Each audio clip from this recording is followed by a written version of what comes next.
and Mr. G. Getting the most out of documents in a DBQ is like getting the Infinity Stones in the Marvel superhero franchise. They can be tough to get, but once you get them all, you feel incredibly powerful. In the context of a DBQ, you must always obtain the document's tesseract and ether to determine where to put the document and what's the document's own reality. After that, you are left with 4 stones, the power, soul, mind, and time stones. It's always a good idea to use 2 of these 4 POV Preconia stones to double your chances of getting the analysis point for the document. But, after this video, you'll be able to get all 4, and then you are inevitable. In this video, we'll be examining a letter. By the time we're finished, you'll be able to give this document the snap with all the Infinity Stones you're gonna earn. Now be careful, young historical Avenger. Just like the Infinity Stones themselves, these document tips are merely tools to help you accomplish your goal. You have to determine how to use them in your paper. Will you give CollegeBoard the snap, or will you snap yourself out of existence? It's up to you. But we have other videos on this channel to help you also. Letters are a little tricky to pin down sometimes. In this document, you have a woman writing to her husband for gender equality in the new government, so politics and social factors qualify. The Tesseract is ours. We now know where to place the document. Now let's control its reality. Because the prompt asks how the British relationship with her colonies broke down, you can use this document to say that by this time the colonists are having such a bad time with Britain that they're willing to make a new government, and Abigail Adams wants women to be equal in this new government.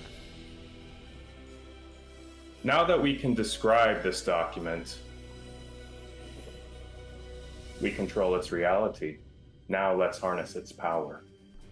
So the issue addressed in this document is, what should the new government look like? And Abigail Adams argues that the new government should ensure equality among the genders.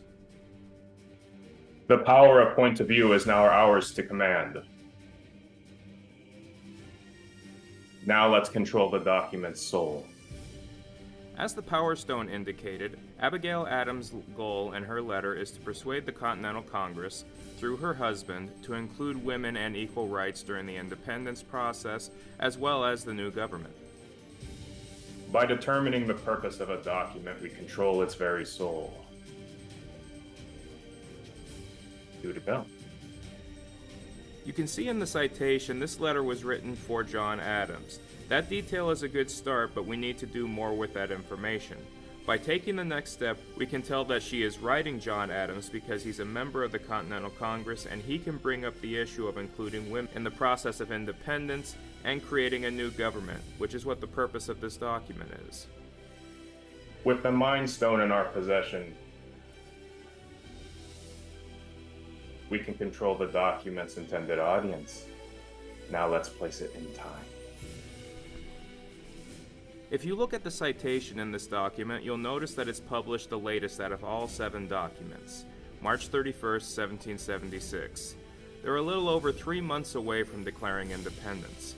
That event will completely destroy all ties with Britain, with their colonies, and a new country will be formed. A country which Abigail Adams hopes will guarantee equal rights, status, and protection for women.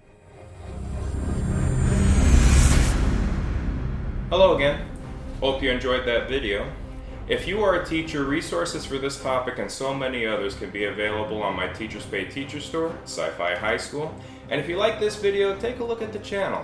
In addition to APUSH history stuff, we got stuff on psychology, creative writing, Hawaiian history, and a lot more in the future. So with that said, live long and prosper, e mo lama pono, and see you next time.